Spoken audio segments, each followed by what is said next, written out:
Welcome, everyone. My name is Alan Bellew.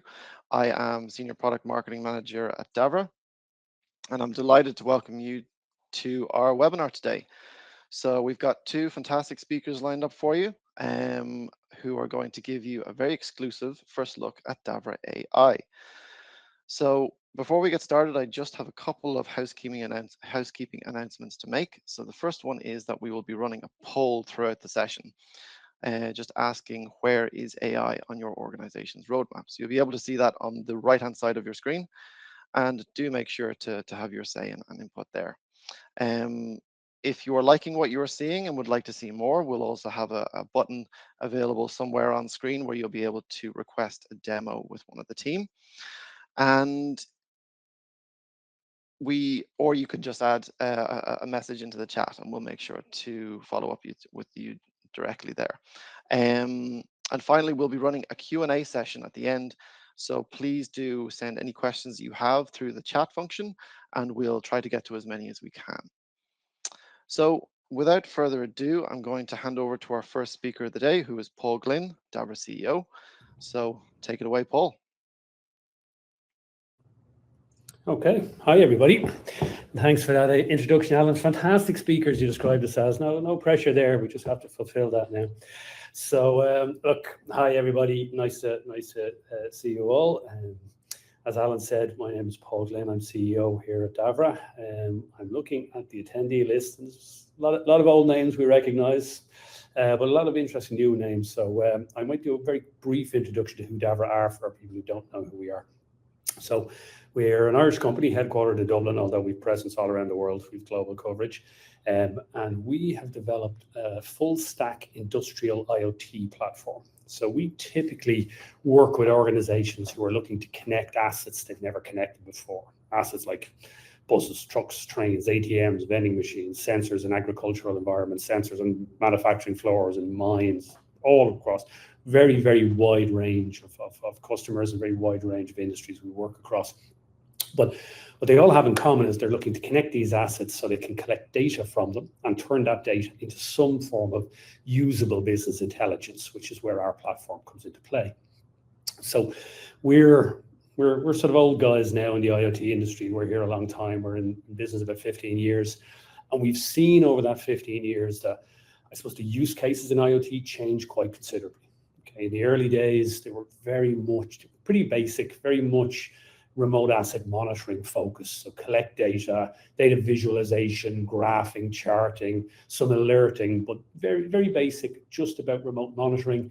A huge breakthrough and big change for a lot of people's business at the time, but the use cases themselves were fairly fundamental.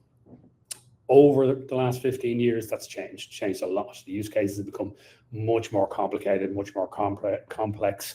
We're starting to get into things now like automated anomaly detection, predictive and preemptive maintenance, right through to fully autonomous assets and management of autonomous assets. It's become much more complicated. And I suppose the technology has moved with that over time as well. So the technology from an IoT perspective has grown as the customer requirements grew. And probably nowhere more than in the world of AI. Okay, so AI, obviously, I don't think today is a day to discuss the pros and cons of AI, but it is, unless you're living under a rock, you will have seen that it has just exploded over the last 2 years. Everybody is talking AI. Every tech company has an AI story. Everybody is using AI, I suppose, more and more in their daily lives. But from a Davra perspective, we've taken a pretty unique view from a customer perspective. And we've made our AI story, and Joe will talk about this a lot later on. We've made it very customer focused. And we've always worked on the basis that our AI story is all about democratizing data. Okay, so taking all that raw IoT data, taking all that the sort of technical information that's been gathered and collected and turning it into something usable from an operational perspective from a customer side of things. So again, Joe's going to go through a ton of use cases, but we did a very small example in the early days of an industrial agricultural client, basically a farmer. They grew tomatoes, to use the American term, but they were collecting lots and lots of data. They had a strong IoT strategy. They were integrating into weather systems. They were collecting sensor data from soil, sensor data from temperature sensors, everything like that. But actually making use of that data and translating that data into something that their operational people on the ground in the farms could understand was quite difficult for them. So this is one of our very first AI sort of projects. And what we ended up doing was taking their raw data from sensors, taking their SOP, standard operation procedure documents, taking academic research about their particular area of agriculture, taking a huge amount of data and feeding it into the model. And then that started to make sense of the data. So after about 2 or 3 months, the data started to come together in a format they could understand. And we were able to say things like, based on the incoming weather patterns, based on soil moisture levels in your greenhouse 10 at the moment, let us say, that we're able to say, okay, it's going to get very cold over the next couple of days. The moisture levels in the soil in greenhouse 10 are a little high. That's going to put you in a situation where you're at a higher risk of developing blight, which will kill your plants, which will destroy the crop. So you need to take that moisture out. You need to turn off the irrigation system or reduce the irrigation system by 10 or 15%. So taking masses of raw data and turning into an action. You need to do this. This will save you a problem. So that is where we see AI really bringing value to our customers. It's taking away all the complexity, all that back-end information, and turning it into something that is an immediate action that they can react to and will make a difference today. Okay. So when you look at AI, and you look at IoT in general, I suppose, there's always been 3 major headings for us with our customers. All our customers wanted to do something that would either reduce costs, increase efficiencies, or drive profits. That was always the core ones. Now there's another element, which is safety and security we're not going to get into today, but they were always the core IoT drivers, right? When I look at customers today, as we move into a more, let's say, complex IoT world, use cases emerging. We're going to see real business problems coming to the fore rather than the technology coming to the fore.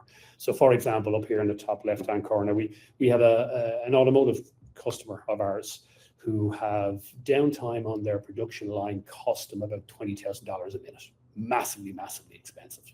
So being able to look at downtime, analyze what happened in the run-up to that downtime, and predict the next time downtime is going to happen is a huge business driver. Saves them an awful lot of money. We have another client who's in the more discrete manufacturing space. They make plastic widgets, we'll call them, and they have a big issue around quality control. Okay, so quality control in their world is very much human-driven, and the human eye is a fantastic thing. And at the end of a production process, it's very easy for a human to look at something and go, no, that doesn't look right, and they scrap it. But this particular client was wasting about $200,000 a month in scrapped product. Whereas by introducing technology earlier in the mix, by introducing things like video analytics earlier in the production process, we were finding things that were failing early in the process, but it wasn't becoming apparent until later on. Okay, so that type of savings. Now, they didn't wipe out all quality issues, okay, absolutely, and they don't believe they ever will wipe out all quality issues, but they're well on the road to reducing their quality by significant numbers that eat into that $200,000 a month in cost.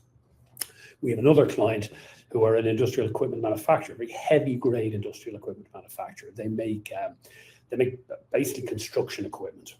And these are $5 to $25 million product sets, like big excavators and diggers and dump trucks, and that's the world they live in. But for every dollar that their customer spends on the asset, on the hardware, they spend $4 on service. So our client was desperate to hold on to that service revenue, to keep the service contracts with the customers, to keep the spare part revenue coming through. So they embedded thousands of sensors in the vehicles. They're constantly collecting data. They're running it through models that are based on their industry. So they're able to tell a customer, hey, digger number 1 in your site is not operating at the same level as digger number 2. It's been used in a different way. It's not they're not comparative. You're putting digger number 1 under lots of pressure. You're going to damage it. You're going to do damage to it. It's going to have to be taken offline. Or then they're able to say, well, you know what? Across all of your assets, we're comparing them to industry, anonymized industry baselines. And we're able to say, well, all of your diggers are working at a much better rate. So what are you doing? What are you doing that's different to other customers of ours? Because whatever way you're using these assets, they've got a better life cycle, a better lifespan. Okay, so that's another area where AI fits in. The last one here, this is just another client of ours who they've about 20 wind farms across Central Asia. Now, each wind farm has 8 service windows a year, where for a variety of reasons, they'll service them, they'll shut down the turbines, and each of those service windows costs about $125,000. Okay, so again, using AI for predictive maintenance, they were able to reduce, or they're in the process of reducing those service windows from 8 to 6. They get a 25% reduction in service windows. So by being able to be more predictive on where problems are going to happen, to get in ahead of issues happening, they're comfortable that they can reduce the number of service windows. So there's a real dollar value to that. If they reduce to they can take 2 service windows out of each of their 20 sites a year. That's a $10 million saving. Am I doing my maths right there? But yeah, it's $10 million saving. So there's really clear business benefits to all of these projects. And Joe is going to go through a lot more in much more detail later on. But why I wanted to talk about these specific ones where there's clear benefit is I want to talk about how you shouldn't approach AI. Very, very briefly, just how you shouldn't do this. Quite a number of our customers, and some pretty big and well-known companies in the list here, approach us and say, hey guys, can you help us bring AI into our business? So they're actually making AI the starting point. And they're doing that because they're bored, or senior management are seeing all the hype around AI and they say, oh, but we have to have an AI story. But that is not the place to start. Right? So if you're coming under that pressure from your senior management board, you need to step away from AI. You need to step away from the technology first, and you need to focus on the business problem. Find the business issues that you're not able to deal with, the efficiency problems that just don't go away, the cost areas that you just can't get under control.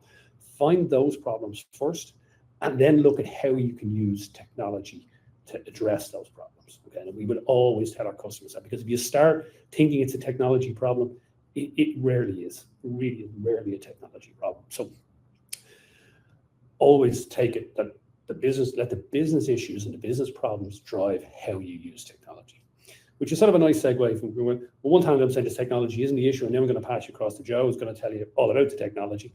But if you had one takeaway from today, apart from all that lovely stuff Joe's going to show you now, I would say make sure you don't get caught up in technology for technology's sake. Look at the business issues, then come talk to us, and we can help you figure out how we can integrate AI and other IoT technologies to address whatever business problems you have. Right, Joe, that's me done. So over to you. I'll let you take things from here. Great stuff. Thank you, Paul. So I am going to be continuing the slides, but I will be jumping over and back between demos and the slides. So hopefully it all works out well. And really, there's going to be kind of 2 parts to this. The first part is going to be some product announcements, where we're going to show you the enablers that come with our platform to enable various approaches to AI, right? You're going to see them demonstrated on the platform level, but then at the end, I'm going to show you some real world use cases that show how those AI features are actually absorbed into a working application, a full use case. Okay, so the first thing on the product announcements, I'm just going to go here. The first thing I want to say, actually, and this is not a new thing per se, but it's something that's really important to have in mind when you approach, an AI strategy or an AI roadmap. And this is something that Davra have been building for over a decade now, right? Davra's had an IoT platform for over a decade. And one of the key things that we have in place is what we call our unified data platform. And it's really the foundation layer, right? If you haven't got your data unified in a single format, well structured and stored, you can't really execute on an AI strategy. It needs data. Okay. I'm not going to go through all of the details here, but suffice to say, we have all of the databases that you're going to need. All of the big data components come in with the Davra platform, from time series data, object data, in-memory data, log data, relational data, archive backup data. And we enable all the various tools that you actually need on top of that data to execute. And you're going to see some of these tools in action in a minute. These are just example data sources, but one of the key points is unlocking your data. So the Davra platform helps you unlock your data from various data silos, get it all into one place, in one uniform data structure. And once it's in that unified data platform structure, we're able to cross-pollinate those data sets and apply an AI machine learning model on top of them. And that's a key point, right? Sometimes you might have, if you're just looking at one siloed data set, that's one view of data for your assets, the signals might not be present in that for an AI model to accurately predict something or forecast something or detect something. But when you look at multiple data sets combined for that asset, now the signal might reveal itself to an AI model. So really important to get your data silos unlocked and into a unified data platform. Okay. So that's kind of the precursor. So, we've been working on this for a long time, and that enabled us to execute our AI strategy. So we're making some announcements, and I'm going to, the first one is Glora. So what this is it's an agentic service. And really what it does, and I don't know if you can see my mouse actually, maybe not, but I'm pointing here at the box, it says agentic service. It basically creates a feedback loop between an LLM and a knowledge base, an MCP server, various external tools. We've also built a charting tool as well for this. And it also takes a system prompt and a user prompt. Now, these might seem like bit technical jargon now. I think when you see the demos, it'll start to come together as to how it works. But essentially, it's a real intelligent reasoning system. So, for example, if you're a user, and it creates these intelligent assistants, right? So you can create as many assistants as you need. And imagine you're a user who, you have a question, the question goes into the agentic service, that sends it to the LLM. The LLM might look at your question and say, for example, oh, I need to query a knowledge base here. So then it goes back to the agentic service, down to the knowledge base, retrieves a relevant knowledge base article, sends that back to the LLM. The LLM might then look at that knowledge base and say, well, based on the knowledge base, I actually need to check the latest value for temperature, humidity, and apply some business logic to it. And then it goes back down to the Davra MCP box. So we have an MCP server, which I'll talk a little bit more about later. And that MCP server is able to query all the Davra APIs, send the raw data back to the LLM. It can do some more crunching on the numbers, ultimately give a very well thought through and analyzed response to the end user. So it's that kind of dialogue, that automated dialogue that's able to be carried out through this agentic service. And here we have a knowledge base, which is backed by a vector database. So you can upload your files into what's called a RAG, but ultimately it creates a knowledge base that's easily searchable by the LLM. And we have other external tools that you're able to connect to, and I'll show those in a second as well. The name Glora kind of has a nice link for Davra. So Davra is actually the name, we named our company Davra based on it's rooted in Irish mythology. There's a story called The Children of Lear. And there was these children and they were turned into swans for 900 years. And the first, in that story, the first 300 years was spent on Lake Davra, which is here in Westmeath in Ireland. And Davra is like an anglicised, shortened version of that lake name. We liked that because that lake was where it was peaceful and calm and all that. So Glora is actually at the other end of the spectrum. So when the swans eventually regained human form, they'd done that close to Inishglora, which is actually on an island on the west of Ireland. And we kind of think Glora here does the same for data, right? It transforms raw signals from your machines, from your sensors, from your assets into actionable, intelligent decisions. So it's making data more human, more autonomous and alive. So we think it's fitting. I'm going to switch now and show you a quick demo of Glora as the interface that we have. And this is a component in the platform. You're going to see it on the platform first, and then later on, you'll see how it's absorbed into some use cases that we have to show with you. Okay, so I'm going to be jumping here over to my screen. And I'll just show you a very quick kind of, so you get a sense, right? Because I've talked about a knowledge base. I've talked about an MCP server. I've talked about a few things there. So you're going to see what that looks like. So you should be seeing my screen now.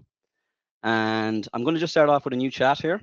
All of this is API based. So I know I have a UI here, but you can take the UI, you can absorb it into your application, or you can actually just use the APIs to get access to all this functionality. So the first thing here we have is a system prompt. And this is really just telling the assistant what type of assistant it is, right? It's not really, it's more of a configuration task. So, your helpful assistant, we're telling it how, giving it good hints on how to deal with the knowledge base, how to use the platform tools that we have, right? The different concepts. So you're kind of, this is what a system prompt looks like. And you can edit this, you can add your own custom stuff to it, but we're out of the box, our assistant, we kind of give you a good, helpful system prompt to get started with, right?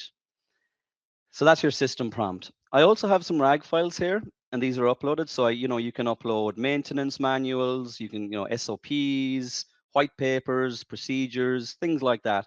So I'm gonna show you an example of what one of these files might look like. And it could be anything, PDFs, Word documents, but I just have a little notepad here. This is a RAG file that's to do with smart room sensor guidelines for office environments, and it's like a knowledge base article basically. It tells you how to handle temperature ranges in office environments. It tells you humidity goes through the same, right? Kind of business logic around what to do at certain levels, comfort index, not going to spend too long, occupancy, activity, battery health monitoring, and a assessment framework, so on and so forth, right? It even talks about compliance standards and reference. So once you upload this into your RAG, what you're doing in essence is you're increasing the knowledge of your agentic, your assistant, right? With this information. So this information might be internal SOPs, like stuff that's not publicly available. Because you have to remember with an LLM, you're already getting a pre-trained LLM. It's already pretty good generally, right? So really what you're trying to tell it here is internal stuff that wouldn't be publicly available, like SOPs, manuals, data sheets, things like that. So I've got my system prompt. I've got my RAG. I've got, here's all the tools that we have access to: charting, knowledge base, MCP. I'm going to start firing in some questions here. I see Paul's in the office, so let's see what's going on in the office. So we have some smart room sensors in the office. So it's now there's a little bit of a verbose aspect to what I'm showing you here. You can hide this, so I'm just showing it you to kind of be more demonstrative or more instructive on what's happening here with the MCP server. So it actually realized, I just asked it that, and it kind of realized, okay, I better run this query, right? It's found 3 of them: the green room, the boardroom, and there's a PIR sensor out there. So that's it. So it knows it went and it realized it should query the the device's API. So Paul's in the boardroom now. So I might just see what it's like in there. How do you feel, Paul? I Is feel it comfortable? a little bit warm, a little bit warm. You've turned it was cold in there earlier, so yeah. So there we go. It's 18. It's not too bad, Paul. Humidity, comfort is 0.77. So one is very comfortable. 0 is uninhabitable. And we've got the battery there, and occupancy. Yeah, there you are. So we're comfortable. And you've got some recent activity, and it's in use. So I might just run another thing just to see how it's been basically for the last 7 days. And this is actually, if you see, I'm looking to chart the temperature for it for the last 7 days and aggregate it into min, max, and average. And what it's actually seeing here, again, it's reasoning, right? It's the MCP that it's going over and back, right? The agentic workflow is checking the various tools. It's doing the API calls. We're now getting access to the charting tool, and I can see that it's giving me now that what I asked for, right? Average, maximum, minimum for the last 7 days. And I guess the RAG piece then, just to finish it out, right, because I have access to our knowledge base here, I'm going to just really quickly ask, given the latest data and maintenance guide, what actions should my facilities team do? And we can, it's accessing the knowledge base now. So it's listing the uploaded files. It's searching the knowledge base. Again, you don't have to show each step here. I'm just trying to be instructive, so you can kind of get a sense of how the agentic workflow actually works in the background. Another thing about this is I'm using chat to trigger all of this. You don't actually need to you could automate this. You could have a thing that every morning does a full check of all of these things, and maybe provides an email report to your team with here's today's report and here's what you should prioritize for the day, type of thing. So look at we're all good. One warning. So the temperature, yeah, it's a bit low, not too bad. So it's suggesting some actions. The humidity is good, and the comfort index is acceptable. Battery is a warning, and it's kind of coming up with a load of stuff. Like, I didn't need to tell it any of this, but based on the data, the knowledge base article, it's kind of got a good idea what type of information it should be giving you back, and it's giving us a maintenance schedule and different things there. Okay, and again, it's if I go back, that's all rooted, I guess, in the knowledge base article that we kind of said, yeah, there was 20 to 23, for example, and it's querying this, but it's not just repeating what's in the knowledge base article. The way LLM works is it's combining lots of different pieces of information to come up with an overall. Yeah, there you go. Like, it's taken that, for example, and maybe some other pieces, and combining it with all the other things that it has to try and give us the best answer. Okay. So I'm going to go back to my slide now. Stop sharing. Sorry, bear with me. Okay, so that's Glora. MCP server interoperability. I want to just take a moment just to highlight this, actually. So if you see here in this diagram, there's a little Davra MCP box down there. MCP actually, it's actually not a small thing, right? So we have an MCP server now, and it's like MCP for LLMs is, trying to think of an analogy. It's almost like REST for APIs, right? It's a way to connect tools uh, with each other and to your LLM. So, for example, with the Davra MCP server, you can see that Glora, which is what we've built, connects to it. But because it's MCP, and because MCP is an open standard now, that's really like becoming the main standard for this, you can attach any tool to it. So you can attach Copilot to it. You can attach Cloud Code. You can attach Innate automation workflow engine to it. Any other custom agents that you want to, like Open Webflow or something like that, or Open Web API AI. And what you also have is the models, right? So behind your tools, you can connect whatever models you wish. Cloud, OpenAI, Gemini, they're all popular, but Olama is also there, right? So this allows us to deploy local LLMs, on-premise LLMs. Some of our customers are on-premise and they can't use a cloud-based LLM. Or sometimes sometimes our customers just see that it's more efficient, rather than paying for tokens, to just host a server with an LLM on it. So we can connect all these through to the platform as well. I might just very quickly show you again, and I'm trying to switch over and back here a bit. So Innate is an example of a tool that can be hosted on our platform. It's a really good automation workflow engine, and this is what it looks like. It's like a drag and drop kind of agent builder, right, for automating workflows. So you can see that we have an agent here that connects to Anthropic, has access to a memory database, but it also has access to Davra's MCP server. So it's very clear. It's just an endpoint with some parameters, and now you've got access to our MCP server. Okay, and our MCP server has full access and full understanding of the Davra API, the devices, the IoT data, the twins, etc. Okay, there you go. So that's just a little bit. You'll probably see a little bit more of Innate later. It's a particular tool that we like, and I've built it into some of our other screens or other parts of the demo as well. Anomaly detection is the next thing we're announcing. So basically, this is kind of an easy button for IoT. It's kind of a way to think about it. It does not require data science capabilities. You can turn it on, and neither does the Gen AI, actually, technically. Maybe system prompt, being good at, sharp on those is good, but you don't need a data scientist to use Glora. Similarly, you don't need a data scientist to use anomaly detection. We have an out-of-the-box point-and-click configurable anomaly detection model. And essentially, the way underpinning it is an actual, tried and tested methodology thing called Mahal-Nobis distance. It's really good at taking multiple variables as an input and providing one output, which is normal. So you can take an asset and take all of the sensor readings you're getting from it, throw it into this kind of like a black box anomaly detector, and out of it will come normal. And now you can chart normal over time. And when it spikes, you can say, with confidence that something is statistically significantly different about the way the asset is behaving for a given time range.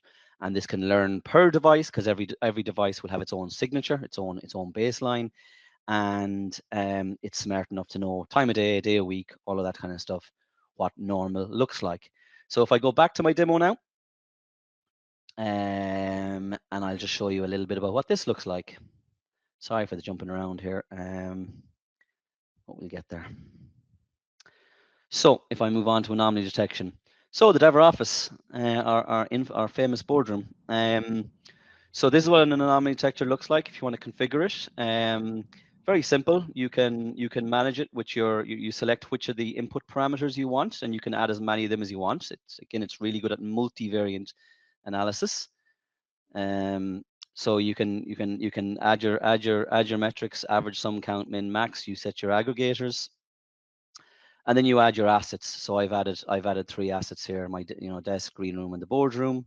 I'm going to drill into the boardroom now. Okay, and this is what normal over time. So again, I have an anomaly detector, and it's charting normal over time based on those input parameters. It's giving me one output parameter, and you can see it's created a metric for this. Now I can see that it spikes here, right? That's an anomaly. So this is just it behaving normally, right? Now the question you have is, okay, well, why is it flagging an anomaly? So I can click on that dot, okay, and basically go down, and I can see here pretty clearly. Okay, so I can see comfort index, temperature, humidity. It tells us what normal is, what the value that we normally observe for each individual value, and it tells us what was observed in that particular time slot. And this gives us a clue, right? Because this is what's called unsupervised learning. We're not being specific about what an anomaly looks like. The model is telling us, based on all the inputs and how it normally behaves, telling you there's something up here.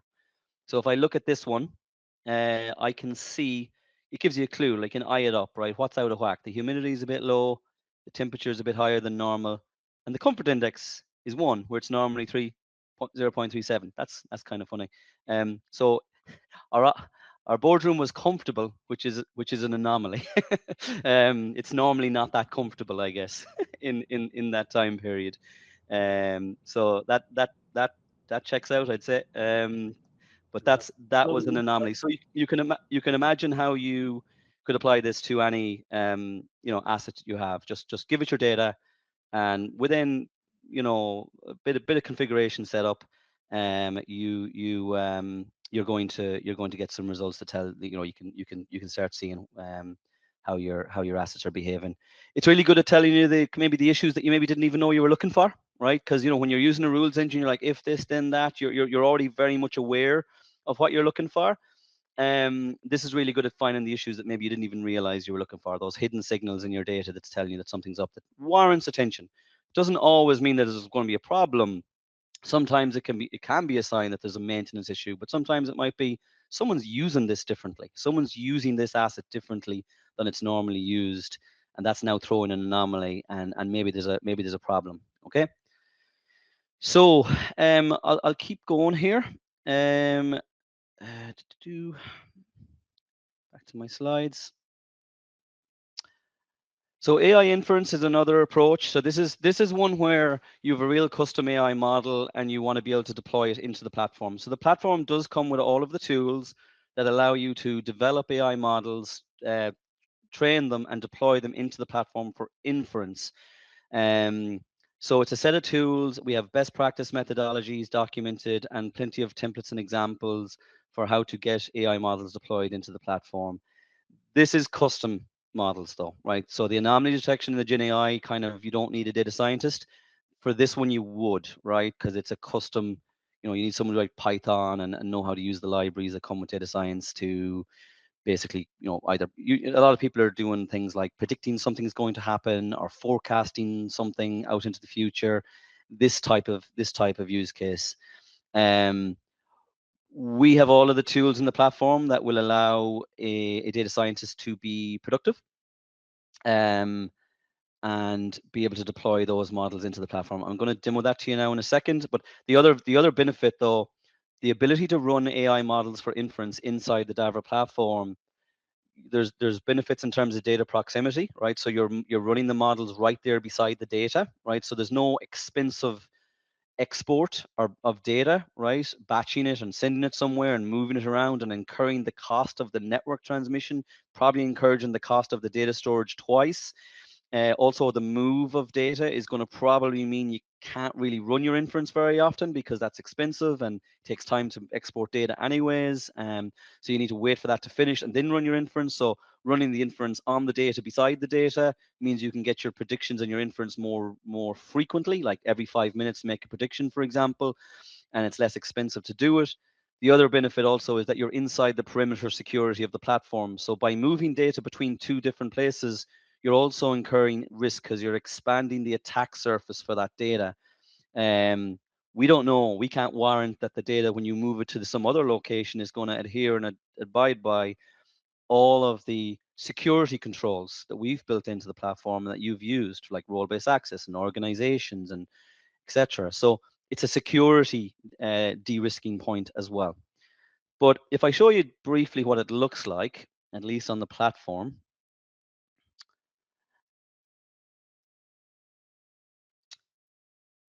so this is what the Davra backend looks like, and something that anyone who's used the platform is familiar with is that we have an open Kubernetes orchestration layer which allows you to deploy Docker images into the platform. And AI models can just be deployed as part of Docker images, right? So there's a predictive maintenance model right there running for inference. There's a remaining useful life, and I'm going to demo these to you now in a second, running for inference. So the model, the infrastructure is there. You just focus on writing your model. We're going to make sure that the model runs, the life cycle of it runs. It's healthy, it's up, it's running, restarts, etc. as needed. We also have other tools in here. So for example, I talked about N8N, and there it is. And here's Jupyter Notebooks. So if you have data scientists, they're probably going to want to use something like Jupyter Notebooks, definitely to start exploring their data. So this is actually the Jupyter Notebooks that's deployed as a Docker container into our platform. And here's an example of what it looks like. And again, if you have data scientists to be familiar with Jupyter Notebooks and what it gives you. Just let it load for a second. It's basically a tool that allows you to develop your models, document your models, test your models all in one place. So I'm going to show you an example of a milling machine that we're kind of predicting outages with. I'm not going to spend too long demoing Jupyter Notebooks per se, but you can see that there's code there. You're seeing results. So you can experiment, you can develop, you can clean your data a little bit, understand your data, and start actually experimenting with various models as part of that Jupyter Notebooks tool. Once you're happy that your models are developed, you deploy them, and that's what I showed you earlier with the Docker containers deployed for inference. And then once they're running, then the models can output data in terms of predictions. So for example, here's a paper mill, and this is remaining useful life, right? So this is a common use case. You have an asset out in the field. You kind of have the theory, right? It's warranted for such a period of time, based on maintenance or whatever, the guidelines from the manufacturer. But the reality is, based on how it actually gets used in reality, the remaining useful life might be shorter, right? So we're able to tell you what the remaining useful life is more accurately based on actual usage of that machine in terms of how it's been used. If it's been misused even or driven too hard in some way, you can actually negatively affect the RUL, the remaining useful life. And we can see this actually is fine. If I look at this, yeah, we're just dropping by 1 day every day, which is probably what you would expect, right?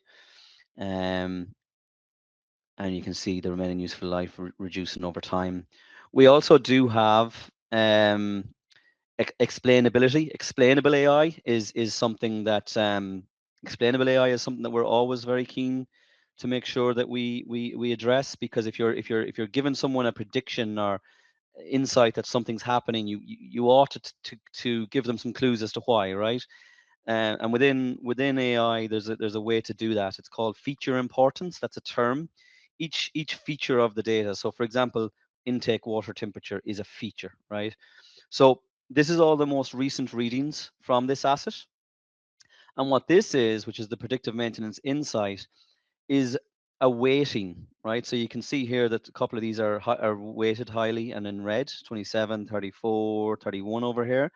What that's saying is relative to all the other different pieces of data that we're getting, these three pieces of data are the ones that are influencing the reduction in RUL the most, if that makes sense. They're having the biggest influence. So for example, S13 is our normalized roll speed, S14 is our motor speed, and S9 is our again main drive motor speed. So maybe there's something there. Like if that RUL curve was more than a day per day, like if it was plummeting, you ought to look at this and say, okay, something needs to be tuned. Maybe we're using it wrong. Maybe it's configured wrong. Depending on the asset. So it's always explainable. And of course, we're able to get the raw data there as well. I'll just show you one more. That's an RUL. That's a common pattern we see. Another one is just predicting an imminent failure. So in this case, we're predicting a failure within 12 hours. Okay, it's not RUL. It's we're going to have a failure right in 12 hours. So we're able to see that we're making some predictions of failures. And this is the milling machine. So this is actually the Jupyter Notebooks example I showed you earlier. That was in the development and the phase of a model. This is actually it running. So you can see we've got all these input values that are coming from the machine, and we're predicting a failure. And these, in the last failure that we predicted, these were the metrics that had the biggest influence on us making that prediction. So we had the torque weight, the rotational speed weight. Those were the two things that influenced the model to believe there's going to be a failure. Okay. Raw data is to hand as well, time series, there's map data, location data. So you're always trying to bubble up the most relevant information to the fingertips of uh, the end user who has to come to this. Applying a model, there's some good documentation on our developer.davra.com if anyone wants some bedtime reading in our microservices on how you upload a model, how you apply a model, and we have plenty of other examples if you want to come to us and look for more. Sorry, one second. Okay. So I might just go back to the deck again for a second. I'm getting through it. Okay. Now, Earth observation is something we're announcing as well. So we have been working with the European Space Agency for many years, since 2019 actually, on using Earth observation imagery as a sensor, right? So when you think of Earth observation imagery, it's satellite images. So there's optical aspects to it, but actually there's much more to it than just optical imagery. There's radar imagery, and we can actually extract so much intelligence out of the Earth observation imagery that we get. And we have developed methodologies.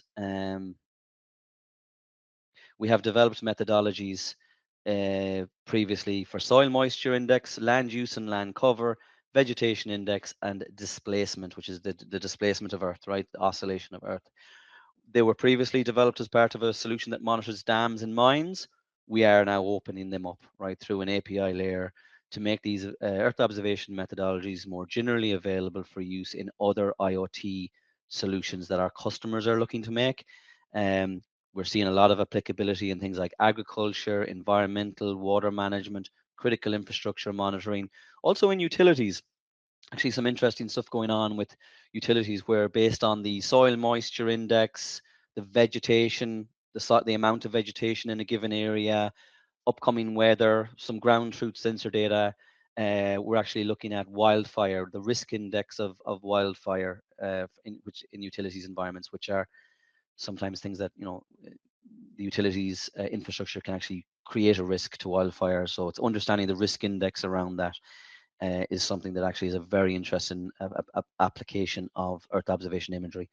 I'm going to switch now and show you a quick demo of what this actually looks like in reality. So I'm going to show you a particular study on a mine. This is a mine in a gold mine in South Africa. And this is a dam. That's what this is. And this in here inside the dam, this is all waste material. Okay, very toxic stuff. And there's some water here. There's some built up areas here. So we had sensors in the walls of this dam looking for oscillation and piezometers and water level sensors, all sorts of things, trying to manage the risk related to this dam flooding. And we developed a number, the methodologies we talked about earlier are here. So this is actually, I'm not going to demo the whole application to you. I'm just going to show you the methodologies, because ultimately these are the methodologies that we're actually opening up and we're democratizing the access to these methodologies so other customers can get value from them and usage from them. So this here is displacement. This is the Z index, the vertical displacement of Earth, right? In terms of how the Earth is oscillating. So what we can see here is a perimeter location around the dam. If I can zoom out a little bit, it's just one area of interest within the whole environment. And I can see that this is just flat Earth, right? The ground around the dam. And it's oscillating about plus or minus 15 millimeters. That's what that is. It can be that accurate. This is incredibly good at vertical Earth oscillation, plus or minus 15 millimeters. Now that's probably fine for like wetland area or grass area around a dam, but the dam wall should be more stable. If I go to the dam wall, which is a different area of interest within this, so I can see that the dam wall is between +2 to -6 millimeters. It's oscillating that area, and that's probably fine, right? If this was plus or minus 15 or plus or minus 20, someone's got to take a look at that. Okay, that's displacement. So very good for movement in the earth, critical infrastructure. People are looking at roadways, slope instability, things like that. Vegetation is another one, and you can see the index here. We created this index with these pixels that are kind of color coded, and we can see the growth of vegetation over time as well. Again, plus or minus, and you can see the mean. Again, vegetation index is something that our customers are looking at. There's carbon reduction initiatives, there's wildfire detection, there's lots of reasons. I forgot to say as well, we have this nice ability to play these layers over time. That's going to play pretty slow, so I'll just drag it. You can kind of see how the over time how things are changing, and same with the displacement as well. Right, you can replay a history here over time. Okay. I'll move on to the soil moisture. Again, soil moisture, we can see here that we have a lot of moisture, and that's obviously this particular area of interest includes a big puddle. so that's going to be high. But yeah, it's color coded for the soil moisture index as well. The last one here, so we also have land use and land cover. This is able to classify the earth based on what it is. So we can see that woodland, shrubland, grasslands, built up, etc. This is a dam, so if you go back to the original screen, you can see the dam, the wet areas, the built-up areas here, and that kind of translates. We're classifying things properly. See, the red is built up, etc.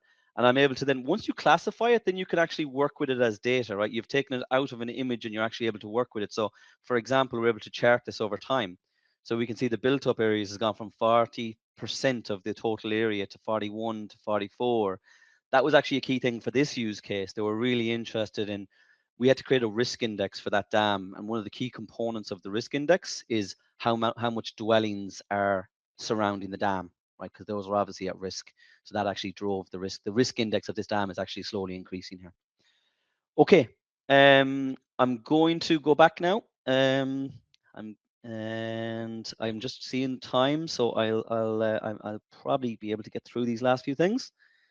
Use cases. So I have a few stories here to show you. So the first, I'm just going to quickly go through, and then I'll just move the demo and leave the slides altogether. So I'm going to show you one in manufacturing. I'm going to show you a use case in utilities, and I'm going to show you a use case, which is a common pattern for us, which is triage, incident response, responding to incidents, from the field. Okay.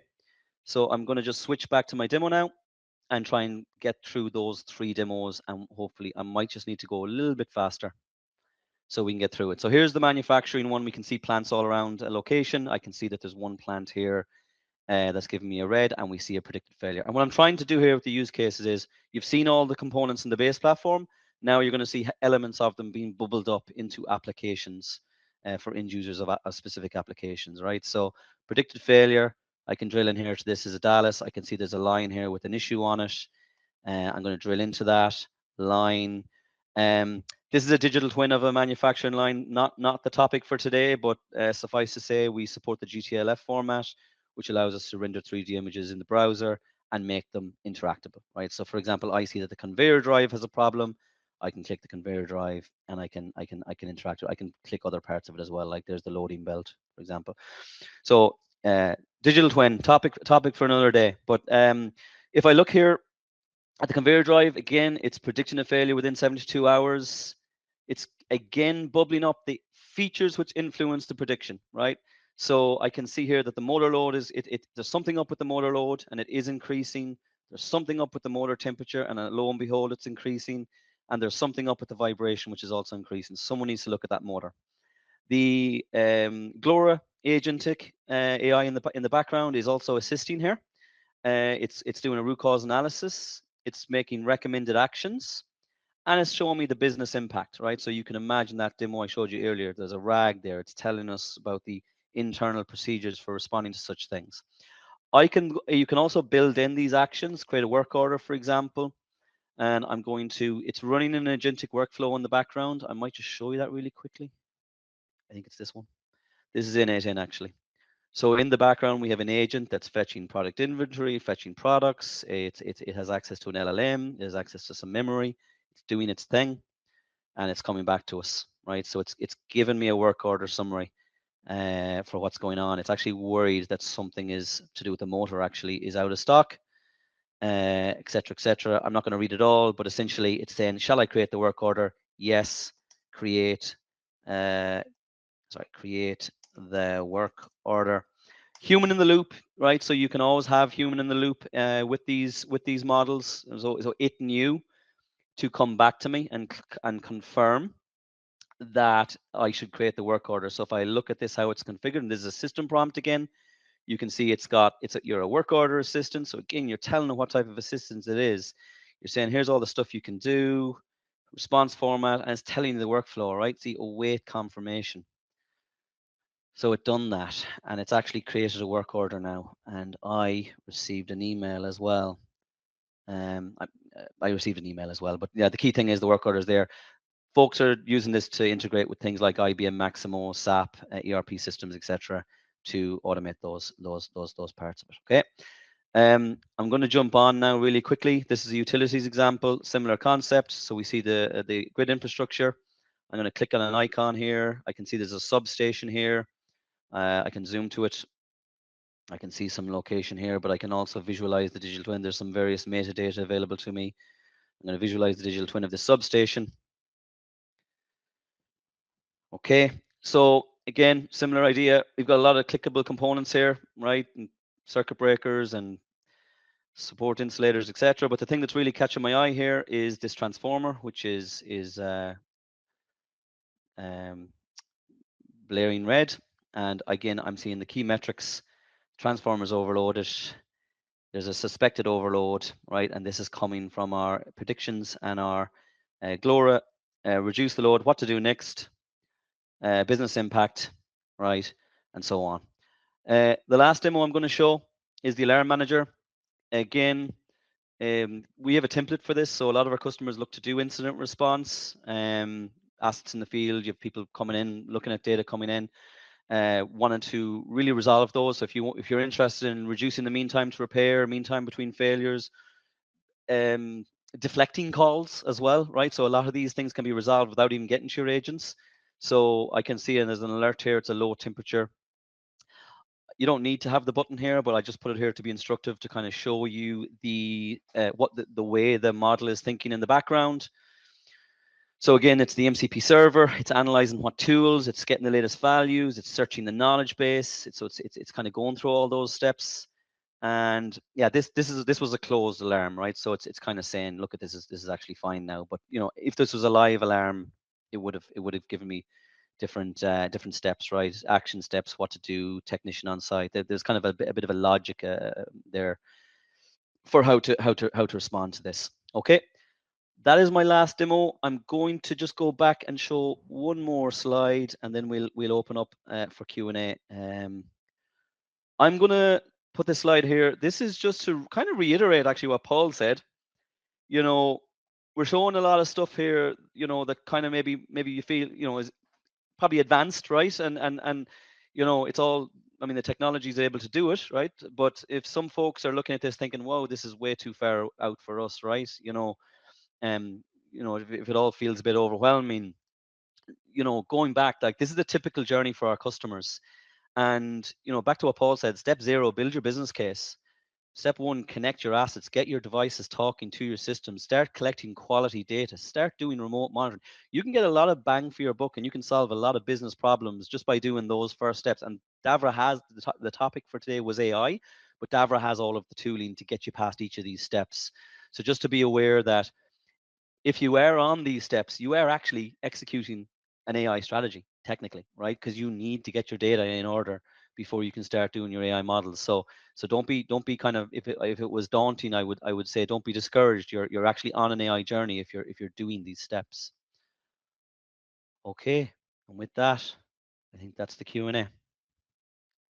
Thank you, Alan. Okay, well done, Joe. You managed to get through that in record time, I imagine.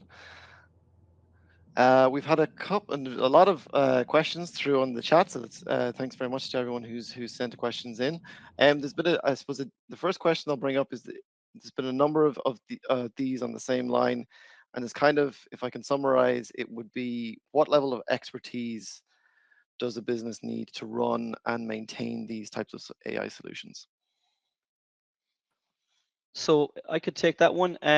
So the GLORA for the agentic AI and the anomaly detection, you wouldn't need data science capabilities, right? If you've got someone who's like, understands your data, understands your devices and your environment, they'll absolutely be productive with that immediately. The AI inference piece does require a data scientist. All of the tools are there to enable a data scientist, but you would still need someone who kind of knows how to develop and train and score a model. Um, if you have data scientists, they will be productive on our platform. If you don't have data scientists, but do have a business case for AI inference, like predicting some failure, for example, in a very specific environment, Davra has professional services. So we often help our customers with that. So we have the capability to develop the model for you, train the model, get it to production readiness, and maintain it. So sometimes customers ask us to do it. Sometimes customers already have the capability, and we just support them.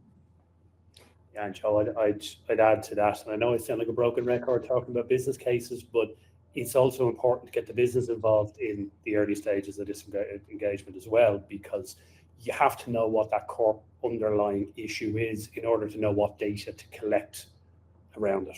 Okay, what data to collect that will actually help address that issue. So you do need to bring the business in from as early on as possible if you can. Okay, fantastic.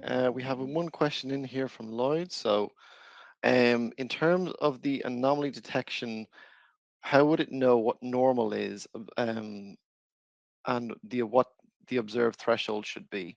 So that's specifically referring to a pneumatic system or compressor system leaking. Again, Joe, I actually I wasn't sure you get the QA, and I started to answer Lloyd on that one online, but I think from your Yeah. perspective, you can give a high level overview. It learns over time, so you don't really need to do a lot. Yeah, every asset has its own signature, right? So you're going to start sending in the data that you're collecting for that asset. The Mahalanobis, it's not a straightforward answer because I might get into the theory of it, but there's a particular model called Mahalanobis distance, and we have actually written a white paper on how it works behind the scenes. But ultimately, you send it its data, and it's going to figure out what normal looks like for your asset. It learns it. I do think it would be a good follow-up for anyone who's interested to actually send them that white paper, Alan, because it talks about the methodology, how accurate it is, what it's good at. But I do think that it's not a human set threshold. It's not, this is kind of the thing to get around with unsupervised learning. It learns what normal looks like, right? So if you just need to, the only decision you need to make is you need to select what input values you want to send it. So if you're trying to understand a use case such as pressure decay on a pneumatic system, you might say, okay, well, what data am I collecting that might somewhat inform that? All right. and you might send all of that data into the anomaly detector and let the anomaly detector figure out what normal looks like. And if something is different with the data you're sending in, then it's going to say something is statistically significantly different. But if you are trying to predict, though, the way you've worded the use case, you're trying to get pressure decay on a pneumatic system. That's a very specific outcome you're trying to detect. So you might be more inclined to use supervised learning, where you might say, well, actually, we're trying to we're trying to predict the remaining useful life based on pressure decay. So you might actually end up, when we dig into that use case, we might be inclined to use something more similar to the remaining useful life model that we showed, right? All the anomaly detector will ever tell you is something is statistically significantly different with the way your asset's behaving. It won't be able to say things to you like, you have pressure decay on your pneumatic system. But the AI inference model, the supervised learning we showed, will. I hope that answers helps answer. But I do think that as a follow up, we should send the attendees the white paper we've done on anomaly detection, so they can actually see behind the scenes what it's good at, and the theory behind it. Yeah, absolutely. I And I hope that think we helps. will we'll do that in the coming weeks as we when we publish the white paper, we'll probably send it on to everyone on the call today. I want to be respectful of everyone's time. We have run over a little bit, but maybe just one last question. And that's coming in from Alex. So how long does a typical AI project take? Um, it depends, as always. So, look, if you're looking to use Glora and the anomaly detection, with those features, you'll be up and running in a day, right? Because those are no are kind of no code features. Assuming you have your data collected, right? So if your data is coming into the platform already, if that's your starting point, one day you'll have them working. Um, what I would say though about the AI inference is, because it needs custom development, really it's a project, right? And you need to scope it.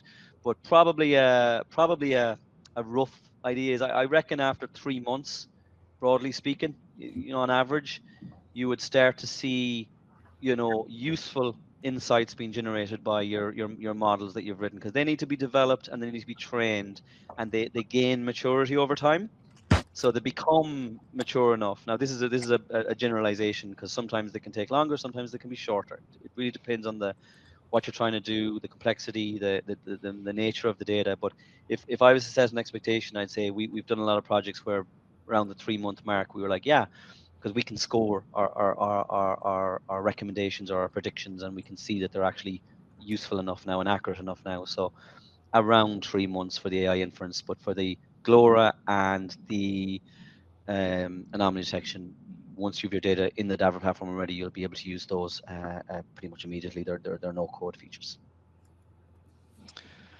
Perfect. As I said, I want to be respectful of everyone's time. Thank you to everyone else who sent a question in. Apologies that we didn't get to it live, but we will follow up with everyone offline. But I think we'll call it there now. Thank you so much for attending today. I hope you found it valuable, and we hope to see you soon.